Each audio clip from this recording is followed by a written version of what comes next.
Јас само да го изразам моето жалење со каква леснотија власта ги отфрла овие амандмани за реализација на капитални проекти во градот Прилеп.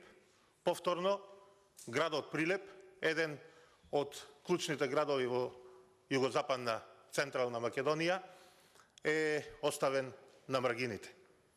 Прилеп само ви е важен, почитувани колеги од власта, за време на избори, кога треба да се ветува, да се лажи за присобирање на гласови на политички поени. 5 години сте власт во државава, немате ниту едно камче поместено.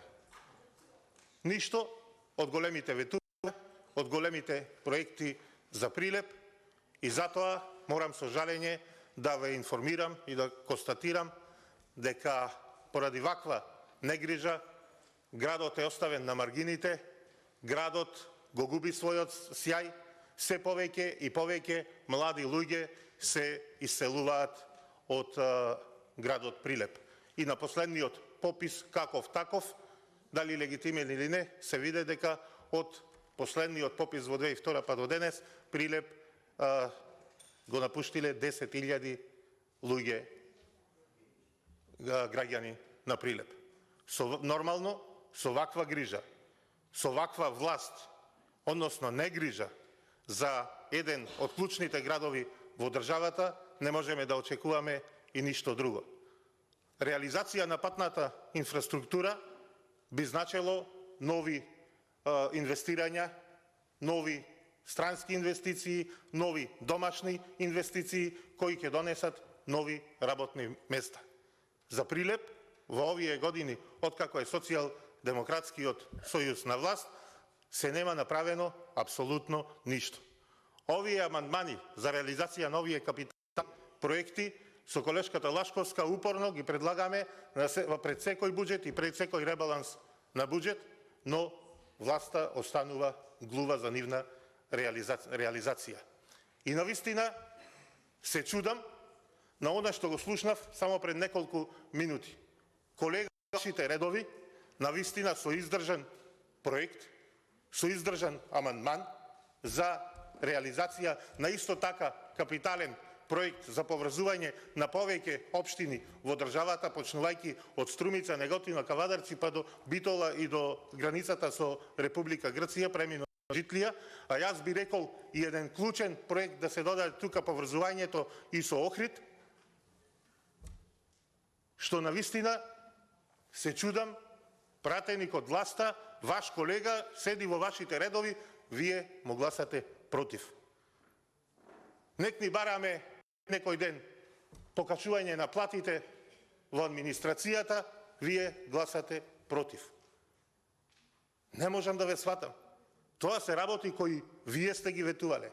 Конкретно за мојов амандман, ќе ви кажам, вашиот председател, бивш Зоран Заев, во неколку наврати му го ветуваше на состаноци со Стопанската комора. Обиколницата, каде што од рудникот Сивец, каде што експлоатираат мермер повеќе концесионери со патот, магистралниот пат градско Прилеп. И овај амандман не ми текнал мене, не само како пратеник тука, па да барам нешто преку Леп Погача. Ова е барање на Стопанската комора во сите посети на сите политичари кога да доаѓаат во Прилеп и од власта и од опозицијата, Стопанската комора и граѓаните на Прилеп принципиелно го бараат, бидејќи навистина е важен и навистина многу ќе придонесе во олеснувањето на сообраќајот на изградот, но како што кажав и за економскиот развој на градот. Затоа ќе ве замолам за еден посериозен пристап, бидејќи сите тука сме избрани за да ги реализираме ветувањата што сме ги дале. А да ве подсетам, ова е ваше ветување, ова е во вашата изборна програма. Овај амандман што сега го предлагам е во програмата и на Социјалдемократскиот сојуз и во изборната програма на ВМРО ДПМН. Значи е важен за градот Прилеп. И не можам да ве сватам сега, се работи некаде за цифра од 2 милиони евра. И сега за се има пари, има пари за не знам какви луксузирања, трошења, бадеми, лешници, јајкули, делфини, не знам се и се што, а нема пари за вакви капитални проекти. Уште еднаш, како пратеник кој доаѓа од Прилеп, од изборната единица 4, да го изразам моето жалење што навистина немате слух за ваквите капитални проекти за градот Прилеп и за целиот регион за Пелагонијата. А тоа како ги исполнивате своите ветувања, ќе си го видите и колку му значи на граѓаните, ќе си го видите на следните наредни избори. Благодарам.